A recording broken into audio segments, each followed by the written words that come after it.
Quels sont D'accord. les conseils que tu donnerais à un jeune chercheur spirituel qui a entendu parler de la voie, qui souhaiterait voilà, entrer sur la voie? Bah, c'est un petit peu ce que j'ai voulu traiter dans les différentes voies de réalisation spirituelle. Un petit peu débroussailler ça. Alors, le conseil, ce serait d'abord de suivre une voie traditionnelle, c'est-à-dire une voie qui fait référence aux Écritures. Alors, la référence aux Écritures, pourquoi? Eh bien, parce que c'est pas une personne qui un jour a écrit ça parce qu'elle avait une révélation. C'est qu'à la suite de cette personne, qui a reçu effectivement un message, des milliers, voire des millions de gens se sont inspirés de cette écriture, ont trouvé un aliment spirituel dedans, des centaines et des centaines de sages et de maîtres également se sont appuyés sur cette écriture. Donc pour moi, ce qui fait autorité, c'est ça. Parce que c'est vrai que si on réfléchit, pour un jeune, bon, on voit bien que sur Internet, il y a plein d'allumés qui un jour considèrent que Dieu leur parle, voilà, enfin, ça c'est ceux qui sont les plus ambitieux. Alors d'autres c'est des anges, bon, voilà, des esprits, des machins. On a même les maîtres ascensionnés qui sont dans des soucoupes invisibles autour de la Terre. Ils doivent s'ennuyer d'ailleurs, mais bref, passons. Donc voilà, bref, donc des gens reçoivent des messages, des machins comme ça. Bon, alors qu'est-ce qui va déterminer, tu comprends, qui est dans le vrai ou pas? Tu me poses la question pour un jeune, oui, on peut se demander. Hein. Mais par contre, quand des générations ont considéré qu'il y avait dans cette écriture une source pour elles, une source qui alimentait leur vie spirituelle, qui leur donnait une direction, c'est pour moi une preuve d'après-coup tout à fait intéressante. Parce que sur le moment, bon alors oui, une révélation, pas toujours d'ailleurs, il y a des fois des phénomènes plus ou moins miraculeux et tout ça, mais on est aujourd'hui, tout ça c'est loin. Hein. Et donc pour un jeune, il peut y avoir une mise en doute de ça. Donc voilà, d'abord choisir une spiritualité traditionnelle. Ce qui est une garantie un petit peu contre les possibilités de dérive égotique. Parce que tu as des gens, justement, qui se considèrent comme des grands maîtres et qui sont très loin d'en être, et donc qui disent un peu n'importe quoi, etc. Donc, une tradition, ça cadre les choses. Voilà, c'est une espèce de garde-fou. Alors maintenant, vis-à-vis des Écritures, il y a une espèce de réserve que je comprends très bien, hein, vis-à-vis d'un ensemble de gens qui disent oui, mais alors dans ces Écritures anciennes, il y a plein de choses obsolètes, il y a tout un ensemble d'intégristes qui s'appuient aussi sur les Écritures pour faire et dire n'importe quoi. C'est vrai. Mais il faut, disons, étudier les Écritures avec intelligence, qui n'est pas une chose très répandue. Contrairement à ce qu'on pense. Bon. Alors donc, intelligence, ça veut dire quoi? Ça veut dire qu'il faut faire une lecture discriminante. Dans toute tradition, il y a forcément des choses qui étaient en prise directe avec les actualités de l'époque, avec le contexte culturel, avec les choses comme ça. Bon. On ne peut pas imaginer que 1000 ans, 2000 ans après, ou beaucoup plus, ça dépend des traditions, ça c'est encore une valeur quelconque. C'était important à l'époque, ça ne l'est plus maintenant. Et donc dans toute écriture, il y a deux choses. Il y a ce qui est en prise nécessaire avec l'époque où ça a été dit, et puis il y a ce qui délivre un message spirituel valable pour tous les temps, toutes les époques. Donc, un jeune, puisque c'est ça ton thème, hein, un jeune qui veut étudier les Écritures doit prendre son stabilo et surligner dans cette écriture tous les passages qui délivrent un vrai message spirituel qui n'a rien à voir avec le contexte spécifique de l'époque. Voilà. Alors, à partir de là, il se dégage quelque chose de l'écriture si je ne relis que les passages surlignés. Reste le choix. Alors, comment est-ce qu'on choisit son chemin? Eh bien, on ne le choisit pas par une réflexion intellectuelle. À partir du moment où les écritures d'une tradition m'ont parlé, m'ont attiré, bien ça va être le contact. Ça va être le contact avec des gens, avec des lieux, avec l'art qui est en relation avec cette tradition. Parce que les chants, parce que les représentations graphiques et tout ça véhiculent des formes d'énergie spirituelle différentes. Bien sûr, à l'origine, il n'y a qu'une énergie spirituelle, mais pour expliquer la saveur, la tonalité qui est propre à chaque tradition, je prendrai l'exemple d'Inarabi sur la lumière solaire qui traverse un vitrail. Il n'y a qu'une lumière solaire, mais en traversant un vitrail, c'est-à-dire en arrivant sur l'humanité, elle prend des teintes et des couleurs différentes, les couleurs différentes. Et donc c'est pour cela qu'il n'y a qu'une énergie spirituelle à la base, mais il y a des tonalités différentes, et là je dois trouver qu'est-ce qui me parle, qu'est-ce qui est en harmonie avec moi. Donc référence aux Écritures, chercher sa tradition pas pour une réflexion intellectuelle, il ne s'agit pas de dire quelle est la meilleure intellectuellement, celle qui me parle à moi. Bon, c'est déjà un premier point. Après, ne pas oublier que une spiritualité propose un chemin. Donc, il n'y a pas de spiritualité authentique qui ne soit pas liée à une pratique. Et donc, il ne faut pas trop entrer dans les débats intellectuels sur la doctrine, l'orthodoxie. C'est pas mal, l'orthodoxie, bien sûr, je ne vais pas être contre, mais l'orthopraxie est très importante. La façon de pratiquer. Et là encore, il y a quelque chose qui va me correspondre ou pas. Je peux trouver très bien des écrits d'une tradition, et puis quand j'arrive dans un lieu où ils pratiquent, ça ne me convient pas. C'est pas en harmonie avec moi. Voilà. Donc, il faut que je cherche comme ça. Alors, en faisant ça, j'élimine déjà pas mal de risques. Comprenons une chose, si, comme nous on le croit, il y a une relation entre la transcendance et l'humanité.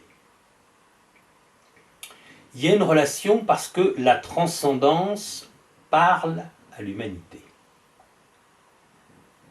D'ailleurs, compte tenu des conditionnements et des limitations de l'intellect humain, on ne voit pas comment l'intellect humain pourrait de lui-même connaître la transcendance. Donc c'est la notion de révélation qui compte, c'est la transcendance qui se révèle à l'homme. Donc la transcendance révèle à l'homme. Bon. Qu'elle l'ait fait par différents canaux, qui sont les différentes traditions, ça se comprend assez bien. Parce que, voilà, les hommes surtout appartenaient, puisque maintenant tout se mondialise, mais appartenaient à des cultures différentes, à des choses comme ça. Donc, déjà, pour transmettre aux hommes un message, il faut trouver un bon messager. Attention, quelqu'un qui ne va pas déformer.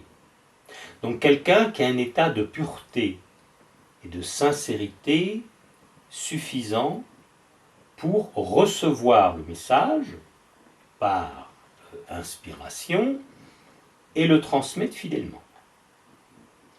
Et il est logique de faire ça en différents endroits du globe, dans différentes cultures, lorsque deux choses, il y a nécessité et lorsqu'il y a les conditions adéquates pour qu'un messager reçoive et puisse transmettre. Bien. Donc ça, on comprend assez bien pourquoi il y a eu différentes traditions. Mais maintenant, ces traditions existent. Alors, on ne voit pas pourquoi la transcendance, alors qu'il y a de grandes traditions et des traditions secondaires respectables qui fonctionnent depuis des centaines d'années, donnerait de l'inspiration en dehors de ces grandes traditions. Quel serait l'avantage? Aucun. Puis alors il y a plus. Il y a que toutes ces pseudo-traditions, pseudo-révélations, enfin, etc., modernes, toute cette nouvelle spiritualité, comme on l'a appelée, eh bien, ils sont, dans ce qu'ils donnent comme enseignement, la moitié du message, c'est la critique des autres. La critique de toutes les traditions. Bon.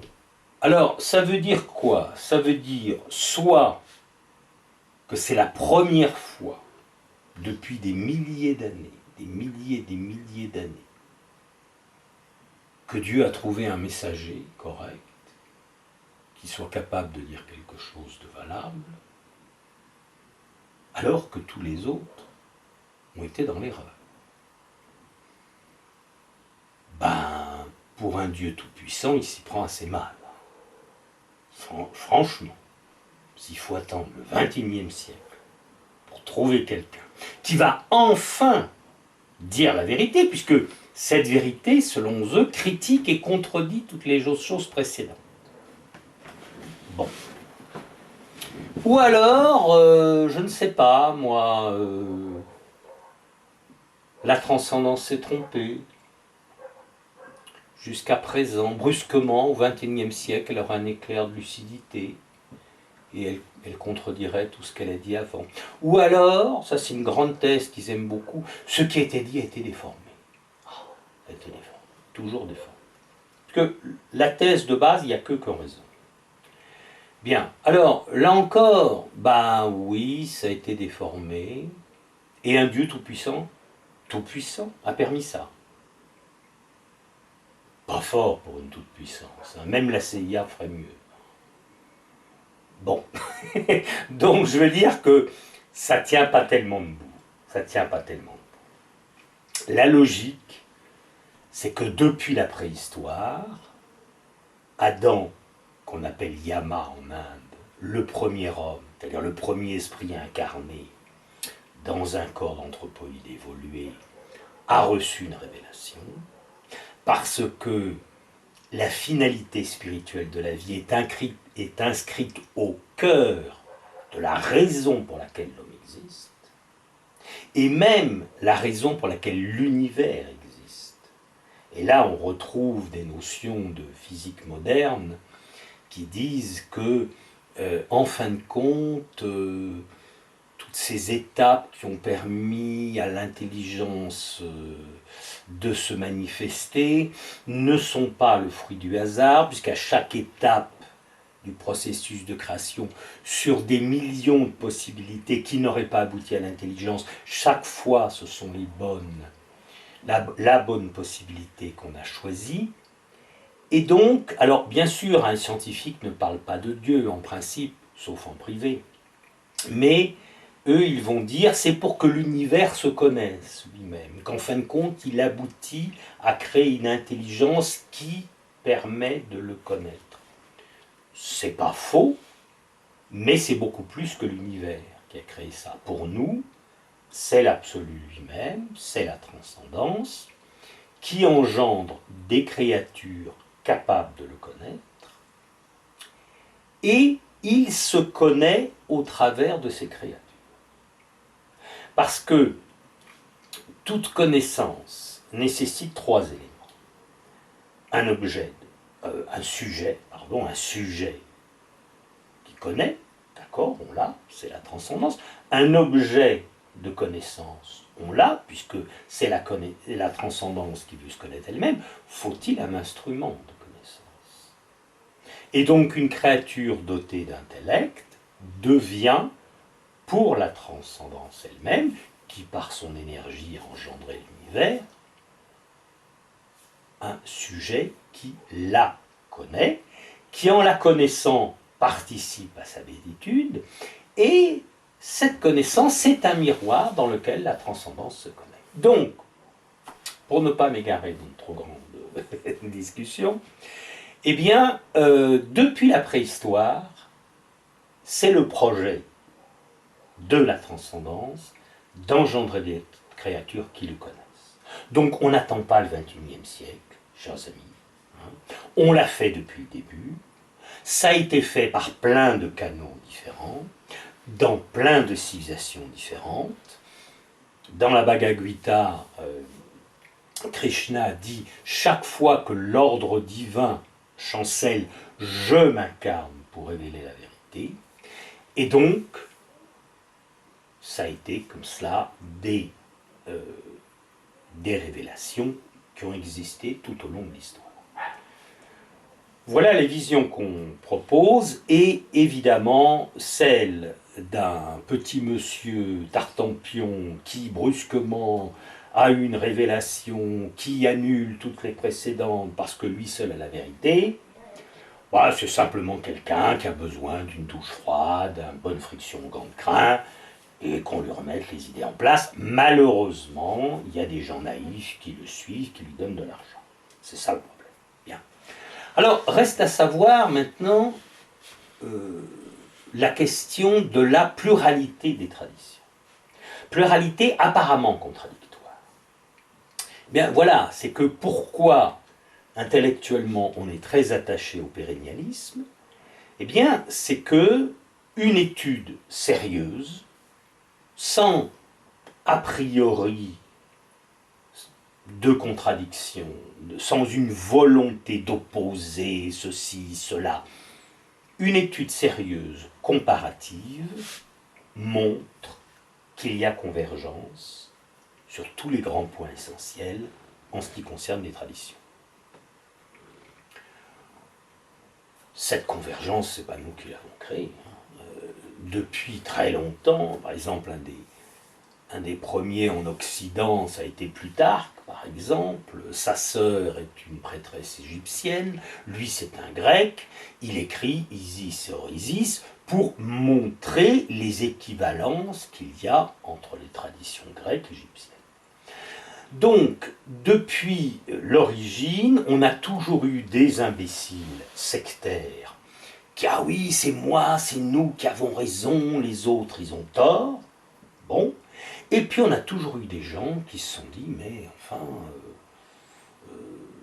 pourquoi est-ce que nous on aurait raison, pourquoi pas les autres? Étudions, comparons, et ils ont établi des comparaisons là-dessus.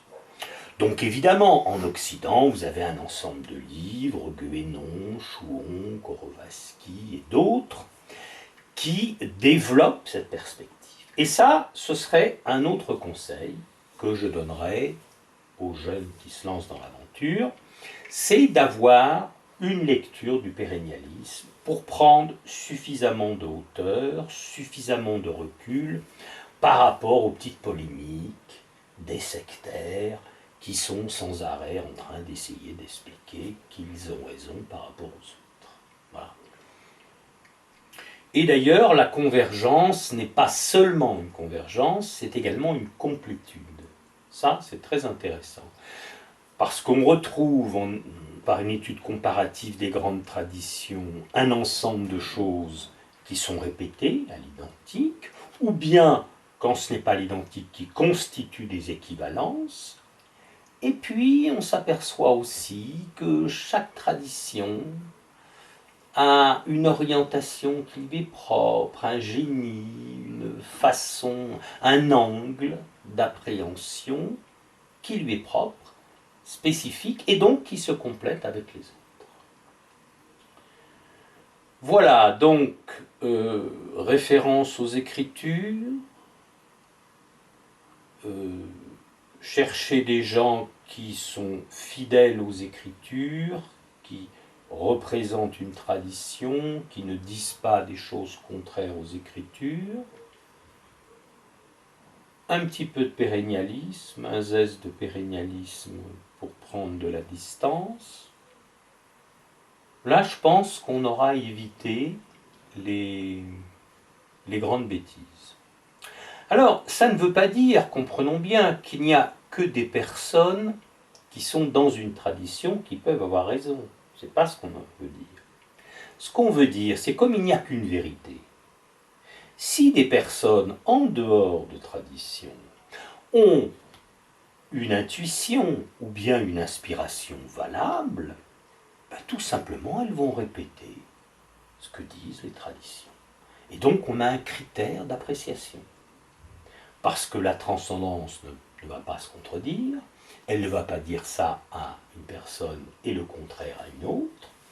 Et donc, le message des grandes traditions, pour nous, c'est la base de l'orthodoxie universelle, à condition de gommer les apparentes contradictions qui souvent sont liées à des polémiques humaines ou à des incompréhensions. Et puis voilà, maintenant, bienvenue à toute personne qui aurait des intuitions. Mais la validité de ces intuitions, bah, ça va se prouver par la répétition des notions fondamentales qu'on trouve partout. Voilà. Donc voilà l'idée. Bon, là, on a à peu près des garanties sérieuses. Et je répète, ce qui est symptomatique, c'est dans tous ces nouveaux mouvements, c'est la critique systématique des grandes traditions. Ça les gêne. Ils veulent prendre la place. Et ça, c'est un mauvais signe. Voilà.